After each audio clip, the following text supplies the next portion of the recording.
Is inflation coming soon to Vietnam and the world?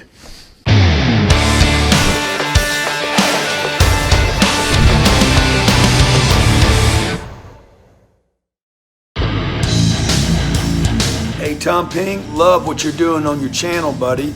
Super congrats. You know, giving your time and energy to nonprofit business channel. Look, man, keep driving that audience. So Tom Peng, look forward to spending some time with you. I know you got the right mindset, so I'd love for you to share some of that from the big V. God bless, be great. 10X. So today, Professor Tom is going to teach you about inflation and is inflation coming to Vietnam and the world? You know, for those people who don't understand inflation, kill yourselves because, dude, how come you don't know inflation? I mean, that's like the most basic, thing that you need to understand about the economy, right? Inflation is when the price of goods goes up. So if you think about, the price of motorbikes or the price of Coca-Cola or the price of gas or the price of anything, right? The price is always going up. Have you noticed that? 5 years ago, 100K can buy you many things. But today, 100K cannot buy you many things. And that is inflation because the value of money, this thing here, the value of money is decreasing and the price is going up. So with the same money, you can buy less. And that is inflation, right?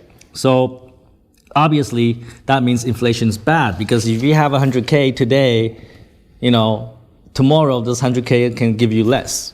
And 1 year from now, this 100K can give you even less, right? So that's why you should not keep your money in cash because these things depreciate due to inflation, right? And the economists around the world governments, they know this. They know inflation is bad, right? Inflation is very bad because when value goes down, the money value goes down, it's especially when it goes down very quickly, then it's very difficult for business to stay in operation or to predict, right?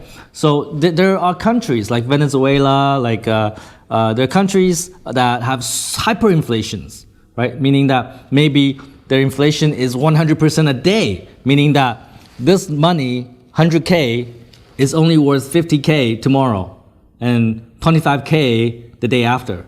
Meaning the money depreciates so fast that business cannot, plan. They have to increase price every day, right? And then you cannot really do business when the value of the money changes so fast, right? In the morning, it was this value. In the afternoon, it's another value. It makes businesses very difficult to conduct business. So countries, governments understand that. So they want to control inflation, right? They want to control inflation. A good inflation rate is about 2%. So every year, if the price of goods increase about 2% in a country, and that's considered very good because you also cannot have negative inflation because the value of the money, they don't want the value of money to go up. So 100K today is 120K tomorrow. That is not a good thing either because generally when price go up, that means there's economic growth, right? You don't want the price to go down because when the price go down, that means there's no economic growth. There's so much supply and there's not enough buyers, right? There's not enough buyers so that the price of the products keep on going down, right? That's deflation. That means the price of goods are going down. Too much products in the marketplace, too little people to buy. Why is there too little people to buy? That means people don't have money, right? When people don't have money, you have deflation. You have the value of money going down. When the population don't have money to buy the goods in the marketplace, value of money go down. But when that happens, that means the economy is shit, right? Because people cannot buy things or they don't have jobs to have money to buy things. So there's no demand. When there's no demand, value of money goes down, right? And so we have established what inflation is, what deflation is, right? So for those girls and boys that study economy in university, you probably learned that inflation is bad everything I say, right? Inflation is bad, so you try to control at 1 to 3%, and there's a relationship between inflation and unemployment, right? When you have high inflation, you have low unemployment. Because that means the economy is growing. There's like a competition for people, resources, and the price of goods and services and people are going up. So when price is going up, that means the economy is hot, right? And then that means when the economy is hot, everybody's trying to hire people, so you have very low unemployment, right? The opposite is also true. When you have deflation, when the inflation is very low or it's deflating, right? Then the economy is probably very bad. The companies are not hiring people, and you have high unemployment, but you have low inflation. So this is something that economists have discovered back in the 60s or 70s. I forgot the economist's name, but I don't care really. But they established this relationship. They look at graphs, they look at historical data, and they have confirmed, hey, there is a relationship there. High inflation, low unemployment, and low inflation or deflation equals high unemployment. There's a relationship there, right? So that formed the basis of economic policy, probably, from the 1970s after the oil crisis to present day. So all governments understand this, and they're trying to control unemployment through inflation, or they're using, interest rate, to control the activities in the economy and thereby controlling the inflation. So this is very well understood. Like, people understand this, economists understand this, governments understand this, and this is how they use basically fiscal and monetary policy to control the economy, to make sure that try to make the economy stable. There's no like really bad times, very good times, very bad, not like very volatile. They try to make the economic situation in the company very stable. So that's how governments do it, right? So everything I tell you is basically from the textbook. So you can study this in universities. Hey, I just teach you something that you would learn in universities in like 5 minutes, right? And you don't have to pay for it. You're welcome, right? But there's a reason why I want to talk to you about inflation today, and that is that the world is changing, right? The conventional thought, what we just said today, actually doesn't work anymore. It doesn't work anymore because look at COVID-19. Well, let's even go back to the financial crisis in 2008, right? In 2008, we had a financial crisis, global financial crisis, started in the United States with the banks almost going bankrupt due to, I'm not going to go too deep into that, but it was a very bad time in 2008. And, the world economy is like going into the toilet, including, I believe, Vietnam, right? It was not a good year. So what does the government do? They print a lot of money. They print a lot of money to save the banks, to give money to the people, so that they're hoping that by printing a lot of money, it would save the economy. There are 4 factors that influence inflation. One is, of course, the cost of goods and services, which is, of course, affected by how much supply of goods and services. If you have a lot of supply of goods and services, they become cheap. If there's very limited goods and services, it becomes more expensive. That's why during war times, goods and services are very expensive because there's not enough goods and services for everybody, so the price goes up. But if they have so much goods, the price goes down, right? So that's one, the amount of supply of goods and services, that affects inflation. The number 2 is unemployment or employment, right? If you have everyone working in a job making money, then you have a lot of people with money to spend. So that means if you have a lot of people with money to spend, that means inflation, because all those people with money will be buying goods and services, thereby driving down the cost of goods and services. So more people with jobs, with money, that means inflation, right? If you have high unemployment, a lot of people with no jobs, they have no money, they cannot buy goods and services, that means deflation, right? Okay, we all get that, right? And number 3, I forgot what that is, and I don't care. And number 4 is the velocity of money, all right? Even you have a lot of money in the economy, but if people are not spending it, If everybody's saving the money in the bank, right? What is that going to do? That's going to drive down the cost of goods and services because nobody is buying goods and services. They have a lot of money, but they're not spending. That means, there's not enough people buying goods and services. That means goods and services, the price of those are going down. So that means deflation, right?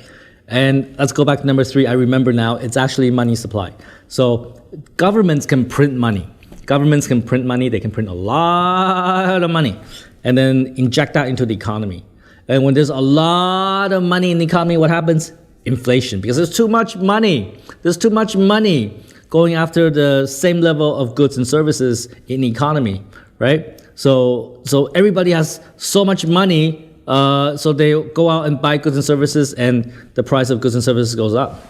These are the 4 factors that control the inflation rate, that contribute to the inflation rate. But the world is changing. This is finally I'm getting to the reason for this video, and that is the world is changing. It's not the same anymore. Ever since 2008, that formula, unemployment and inflation no longer correlates.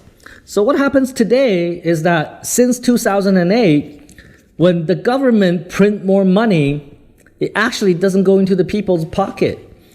When governments print more money, it goes into the banks, it goes to the investors, and then the investors are not spending on goods and services. They're spending that money on investments like houses, real estate, Bitcoin, gold, right? So you see all those prices going up. There's hyperinflation. There's inflation on Bitcoin. There's inflation on real estate, on housing. There's inflation on gold. But everything else is still cheap.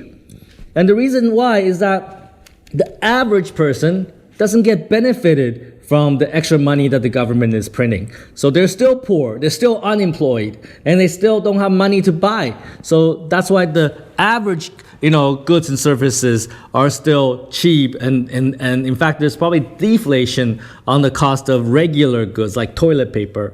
But there's actually inflation on the houses, on the commercial real estate, on Bitcoin, on gold, on those things. Because when governments print money and that money goes into the banks and the banks go to investors, all those guys, they're not actually spending it in the economy. There's no velocity of money.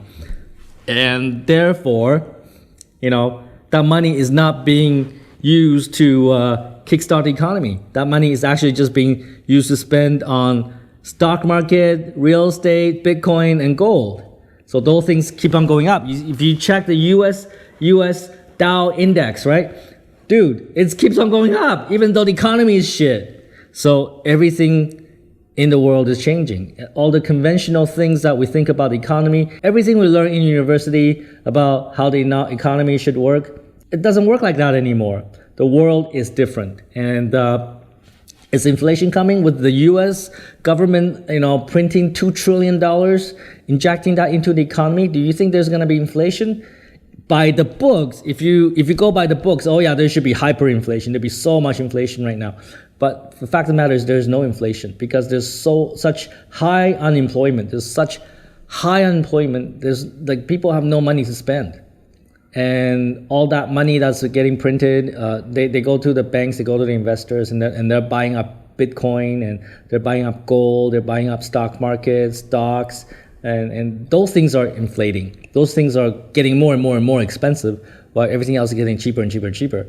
So all the rules that we know, from economics, from the study of economics, no longer apply today. It is truly a different world today. And do I think there's going to be an inflation? Not in the short term. I think we're going to see prices keep on going down. We're going to see prices on normal goods and services keep on going down. I'm talking about toilet paper and stuff like that. But Bitcoin, real estate, gold, stock market, they'll probably keep on going up because that's where all the money is going. So those things will keep on getting more expensive, but eventually those things will crash because all of those things are way overvalued today. They are not worth the value they have today. All right. So that is the convoluted, 5-minute, 10-minute, 15-minute, economic course from Tom. This is the Tom University. You're welcome. And I hope you learned something today about the economy. It's shit. Take fucking action. Don't let the economy be your excuse. There's actually still a lot of opportunity. Even though we're in COVID-19, the economy is shit.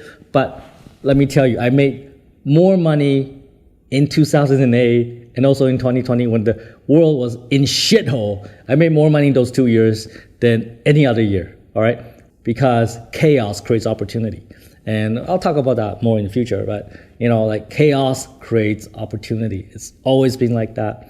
And that's what all the rich people do.